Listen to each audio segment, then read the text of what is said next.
کے بے قابو دل کو جیسے اچانک کوئی سہارا مل گیا ہو۔ فریہ نے ریان کی انگلی کو مضبوطی سے تھام لیا اور اس کی انگلی اور ہونٹوں کی گرمی نے اسے بتایا کہ یہ کوئی خواب نہیں ہے۔ طلاق کے صرف 2 مہینے بعد اس کا ایک نیا بوائے فرینڈ بن گیا۔ یہ آدمی اس کے سابق شوہر کا کزن ہے۔ فی الحال دوسروں کی نظر میں اس کی پہچان صرف ایک بھائی کی ہے۔ یہ ناقابل یقین ہے مگر سچ ہے۔ یہ یقیناً فریہ کی زندگی کی سب سے بیوقوفانہ حرکت ہے۔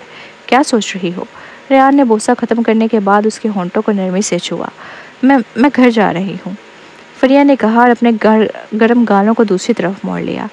فریہ اور ریحان کی پہچان اب بدل چکی ہے اور فریہ کو ابھی تک یہ سمجھ نہیں آ رہا کہ اب کیسے برتاؤ کرے۔ چلو واپس چلتے ہیں۔ ریان نے بھی باہر زیادہ دیر رکنے میں دلچسپی نہیں لی۔ گھر پر بچہ ہے، باہر زیادہ دیر ٹھہرنا مناسب نہیں۔ ریان نے اسے پارکنگ لاٹ تک چھوڑا۔ فریہ جلدی سے گاڑی میں بیٹھ گئی۔ اسے ایسا لگا جیسے وہ کسی بھیڑیے کے پنجرے سے بچ کر نکلی ہو۔ کہ فریہ نے واقعی ریان کو دل سے قبول کر لیا ہے۔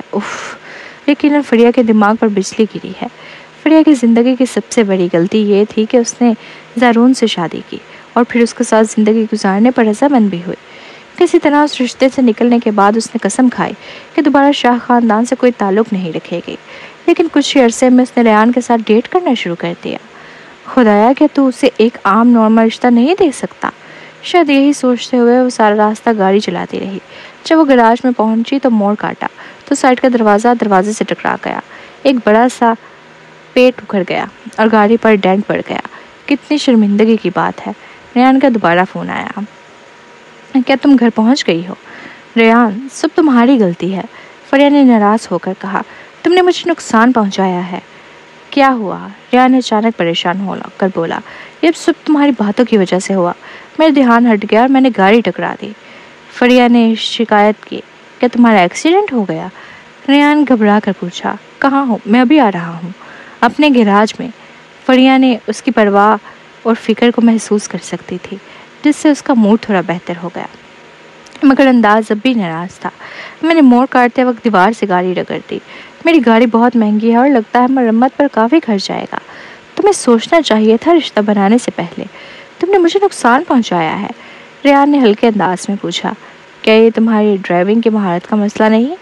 میری ڈرائیونگ میں کیا مسئلہ ہے؟ فریہ فوراً غصے میں آ گئی۔ میرے کردار پر شک کر لو لیکن میری ڈرائیونگ پر نہیں۔ میں 18 سال سے گاڑی چلا رہی ہوں، لائسنس اسی وقت کا ہے۔ میری غلطی ہے، سب میری غلطی ہے۔ نیا بنا بوائے فرینڈ فوراً سیدھا ہو گیا اور معذرت کرنے لگا۔ آپ کا دل بڑا ہے، مجھے معاف کر دیں۔ ایسا کرتے ہیں میں مرمت کا خرچ بھی دوں گا اور ذہنی اذیت کا ہرجانہ بھی۔ بس آپ ناراض نہ ہوں۔ اگر آپ ناراض ہوئیں تو میں صرف معافی ہی مانگ سکتا ہوں۔ میرا جسم تو پہلے ہی غصے سے کانپ رہا ہے۔ فوراً معافی مانگو، فریہ نے سرد لہجے میں کہا۔ اچھا سوری، ریان نے فوراً مان لیا۔ چھوڑو، میں تم سے جھگڑا نہیں کرنا چاہتی، میں فون بند کر رہی ہوں۔ فریہ تم آرام سے سو سکتی ہو، میں میلبورن میں کسی کار ڈیلر شپ سے رابطہ کروں گا۔ کام کے بعد کوئی آئے گا، گاڑی لے جائے گا، مرمت کروائے گا اور واپس بھیج دے گا۔ تمہیں اس بارے میں فکر کرنے کی کوئی ضرورت نہیں، ریان نے کہا۔ نہیں، بس میرے ڈرائیور کو لے جانے دو، فریہ نے کہا۔ یہ نہیں ہو سکتا، میری گرل فرینڈ رات کو میری وجہ سے باہر نکلی۔ اب جبکہ میں بوائے فرینڈ کے طور پر نیا آیا ہوں تو مجھے اچھا پرفارم کرنا ہوگا۔ اگر میں اچھا نہ کروں تو تم مجھے نوکری سے نکال دو، ریان نے مذاق میں کہا۔ میں تو ابھی کانپ رہا ہوں۔ وہ واقعی بوائے فرینڈ اور گرل فرینڈ جیسی باتیں کر رہا تھا۔ فریہ کو ماننا پڑا کہ وہ واقعی آہستہ آہستہ کسی کے ساتھ رشتہ ماننے لگی ہے۔ یہ سال شاید اس کی زندگی کا سب سے زیادہ اتار چڑھاؤ والا سال رہا۔ اسی سال اس کی شادی ہوئی، طلاق ہوئی، بچہ ہوا اور پھر نیا بوائے فرینڈ بھی مل گیا۔ فریہ کو خود پر حیرت ہو رہی تھی کہ وہ کتنی لیجنڈری زندگی گزار رہی ہے۔ سوچتے سوچتے فریہ کو تھوڑی خوشی محسوس ہوئی۔ صبح کی بات ہے، صبرین نے واٹس ایپ گروپ میں میسج بھیجا، نیا سال مبارک پیش کی۔ دعا ہے کہ گروپ کی ہر لڑکی کو اس سال خوشحال شریکی زندگی ملے اور سب کو خوب دولت ملے۔ الیزا، دولت ملے یہ ٹھیک ہے، لیکن میں چاہتی ہوں کہ تم ہر دن خوش رہو اور جو چاہو وہ پورا ہو جائے۔ صبرین، الیزا، چاہے شوہر نہ ہو لیکن تمہیں اپنی ضروریات کو تو خیال رکھنا چاہیے، ورنہ راتیں لمبی ہو جاتی ہیں اور تنہائی محسوس ہوتی ہے۔ الیزا، ڈس سوچ در کشوف نے۔ فریہ، ہاں صبرین، تم واقعی مزاحیہ ہو، لگتا ہے جب شہزام تمہارے ساتھ نہیں ہوتا تو تم بہت اکیلی ہو جاتی ہو۔ صبرین، لیکن جب وہ ہوتا ہے تو پھر چلا جاتا ہے تو واقعی تھوڑی تنہائی محسوس ہوتی ہے۔ فریہ،